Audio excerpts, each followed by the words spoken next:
그래서 앞서서 부처님이 탁발 나가신 것을 설명을 해드렸지요. 그것은 개차 설명을 하려면 또 시간이 많이 걸릴 것 같고 해서 부처님께서 식시라 이 밥때가 돼서 이렇게 나가셨다라고 그렇게 돼 있고, 그 다음에 옷을 입고 바루를 가지셨다라고 돼 있죠. 이 옷은 제가 입고 있는 이 큰 가사가 부처님이 입고 계셨던 가사입니다. 그런데 이 가사는 인도말로 말하자면은 성갈이라고 그렇게 돼 있고, 우리말로 번역을 하면은 해탈복이라고 그렇게 되어 있습니다. 그래서 여러분들은 성갈이라고 하는 용어는 전문 용어고, 쉬운 말로 해석을 하자면은 해탈할 수 있는 옷이다, 이렇게 생각을 하시면 좋습니다.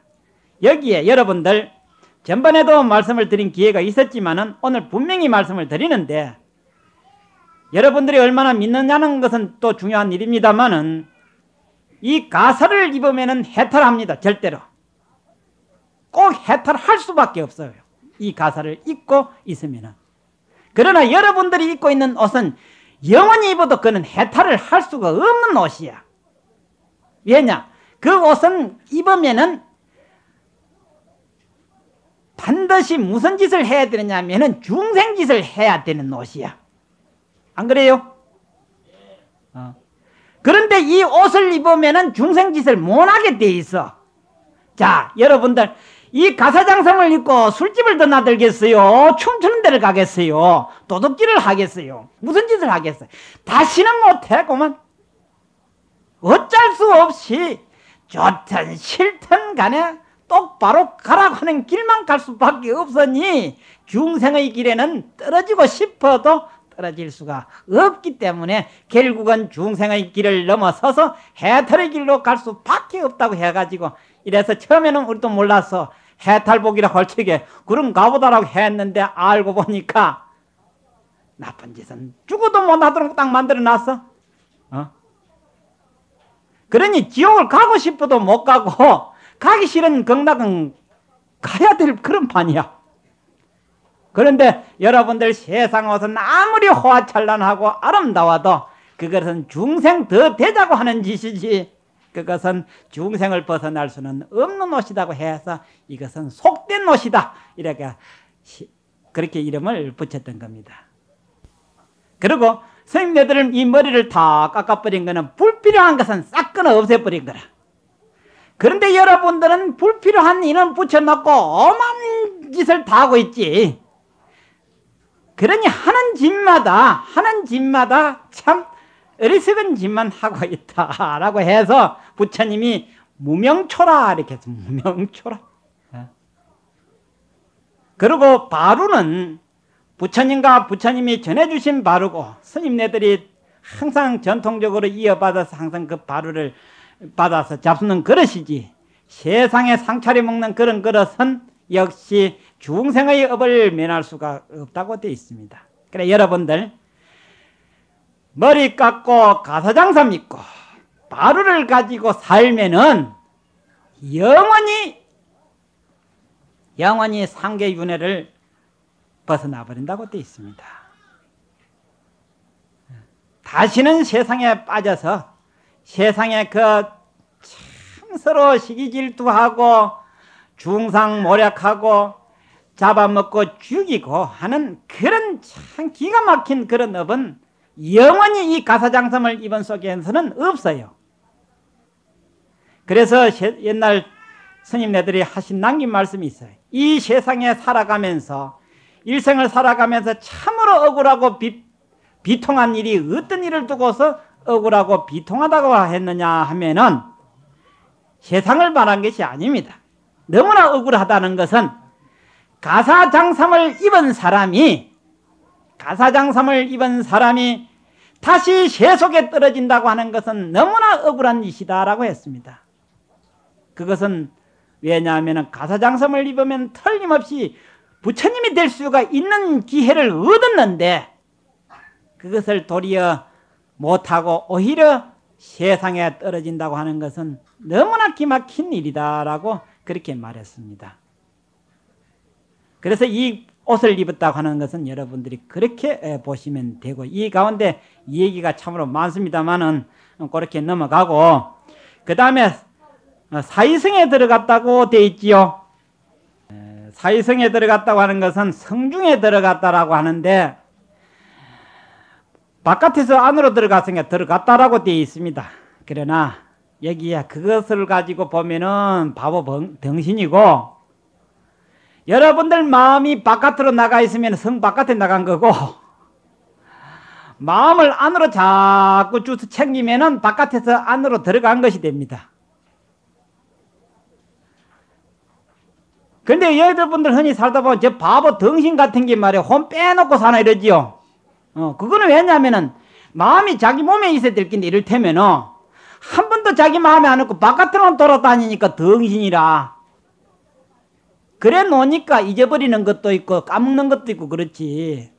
마음이 몸속에 항상 들어앉아 있으면은 잊어먹었다 소리가 그게 무슨 뜻인지를 모른답니다. 그러니까 혼 빼놓고 살지 말고 여러분들 성중으로 들어가라고 말해. 이 몸은 마음의 성이 됩니다.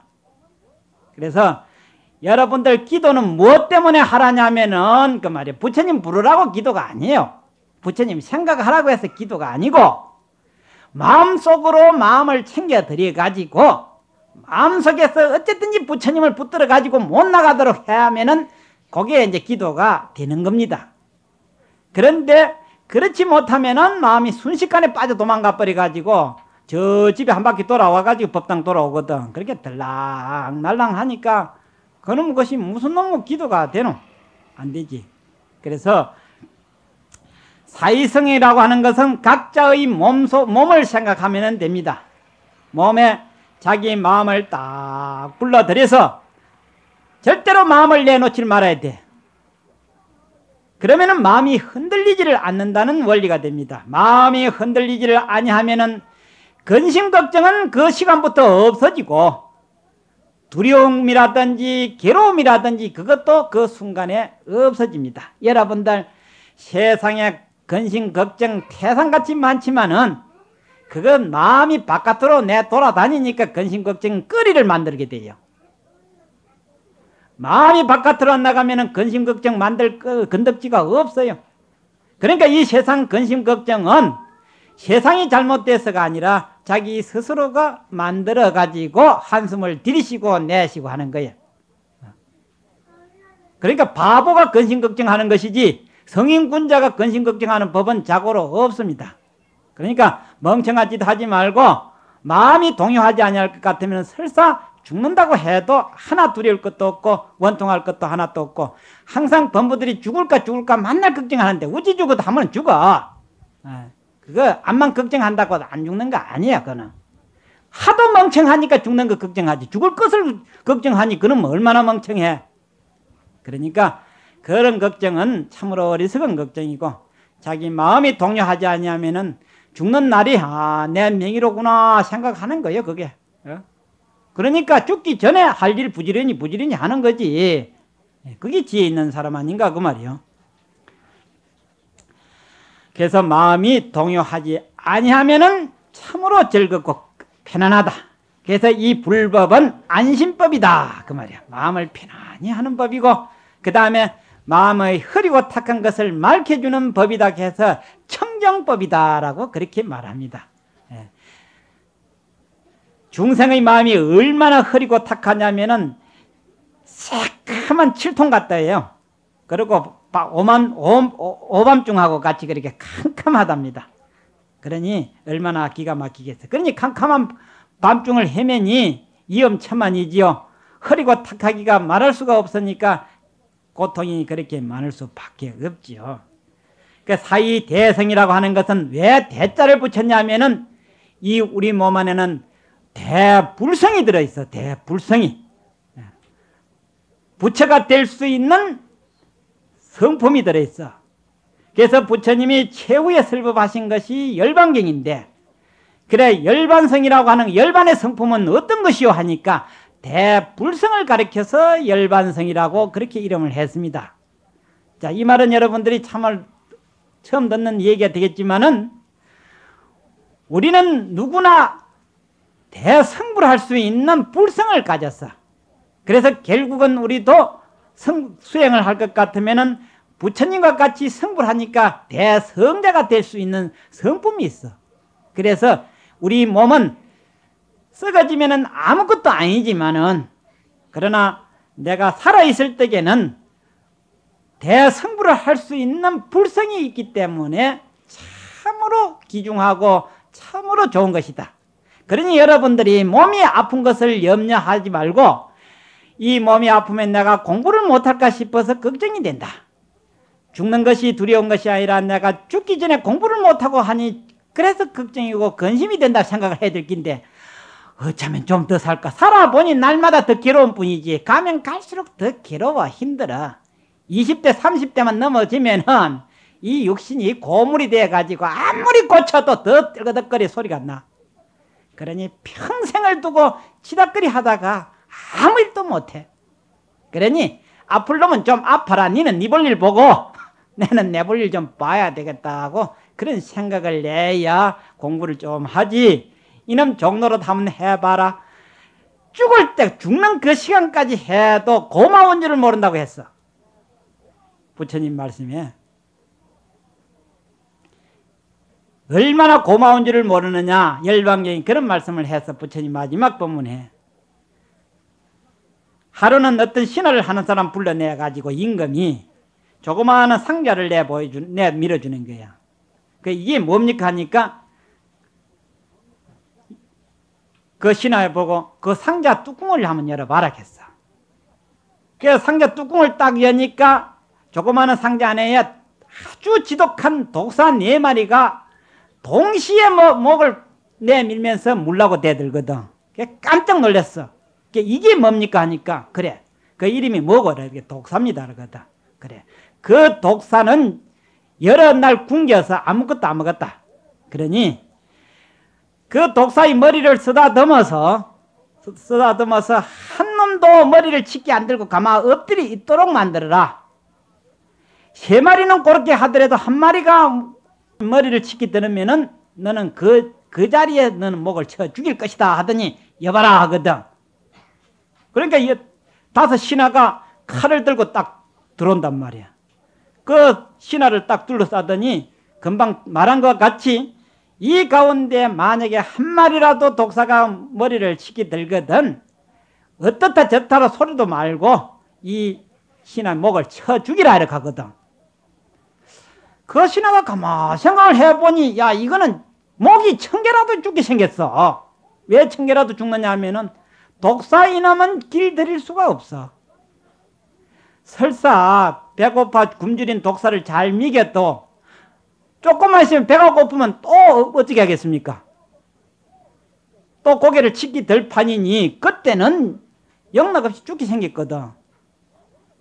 또 어루만질 수 없고 또 잘 미겨도 그때만 잠깐일 뿐이지 때만 지나면 또 고개 치기 될 터이니 이거는 목이 1000개라도 붙어 있을 수가 없다 싶으니까 아이고 죽었다 싶거든. 그렇지만은 내가 이렇게 억울하게 죽을 수가 있나 생각이 들어가지고 순간적으로 딱 틈을 보고 있다가 그 무사들이 방심한 틈을 타서 확 밀치고 도망을 했어.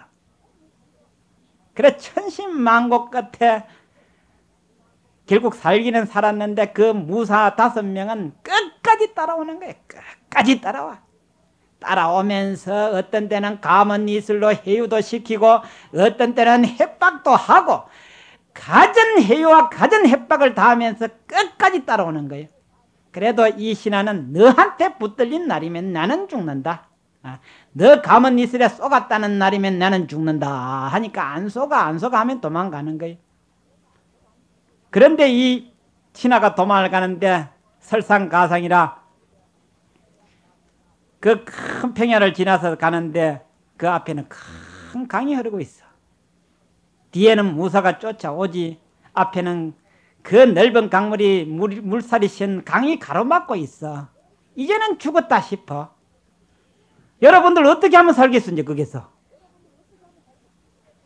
그래 그 신하는 지혜가 있어서 여기서는 죽을 수가 없다 싶어가지고 그 주변에 있는 나무를 꺾고 이래가지고 떼목을 만들어가지고 천신만고 끝에 그 강은 그냥 보통 강이 아니고 그 안엔 동력이 울글거리고 있어. 악어가 울글거리고. 그 강을 천신만고 끝에 저쪽 언덕에 더 올라갔더니 무사도 따라올 수도 없고 그 동룡과 악어도 물 수가 없어. 끝에서 아이고야 내는 살았다 나는 해탈했다고 한 거야. 그게 불교 전체 우리의 인생살이를 열방경에서 얘기했던 겁니다. 그럼 독사 4마리는 뭐냐면은 우리의 4대 육신을 말합니다. 4대라고 하는 것은 지수, 화풍을 말하는 것이고, 그 다음에 5 무사는 내 목을 쳐 죽이려고 하는 무사는 뭐냐면은 색수상 행식 그 오온 있지요, 반야신경에. 그래서 그 오온이나 4대는 우리 4대 육신을 가리키는 말이다 그 말이야. 그러면 이 4대 육신 오온은 마치 독사와 같아서 일생 미기고 쓰다듬어 줘도 한때만 잘 안 미기 놓으면은 목을 치기 들어. 그리고 무슨 행패를 부리도 부리는 거야. 그러니까 여러분들 이 4대 육신은 독사와 같이 아무리 기르고 아무리 다듬고 해사도 도저히 이거는 조복받을 수가 없고 길들일 수가 없고 나를 이롭게 해주지 않냐고 결국 나로 하여금 나쁜 짓만 하도록 만들어진 그런 물건인 줄만 알면 돼요. 그래 해야 불법을 배울 수가 있고 바른 정법의 길을 갈 수가 있게 되는 겁니다. 그래서 그 강이 가로막았다고 하는 것은 뭐냐면은 우리 생사 애착의 강물이라고 그랬었어요. 우리 인간이 일생 동안 살아가면서 애착 부리고 험한 짓 하는 것이 결국은 그 강물에 빠져서 결국은 스스로 죽는 짓만 하고 있는 것을 우리는 어리석어서 모르고 있다 그 말이에요. 그런데 그 지혜 있는 신하는 그 감은 이슬은 이 4대 육신이 바라는 것을 끝까지 뿌리치고 생사의 애착의 강을 기어이 넘어서 헤엄쳐 넘어갔기 때문에 저쪽 언덕은 피안의 길이다 그 말이에요. 그게 왈열반의 길이라고 그렇게 이름을 짓는 겁니다. 그러니 자 여기서 정의를 하자면은 우리 인생이 일생 산다고 하는 것이 전부 다 애착과 애욕의 속에서 스스로가 죽기 위한 짓만 하고 있다가 결국은 그 강물에 빠져서 죽을 때는 한숨과 후회로서 끝나고 마는 것이 우리 범부 인생살인 줄만 알면 된다 그 말이에요.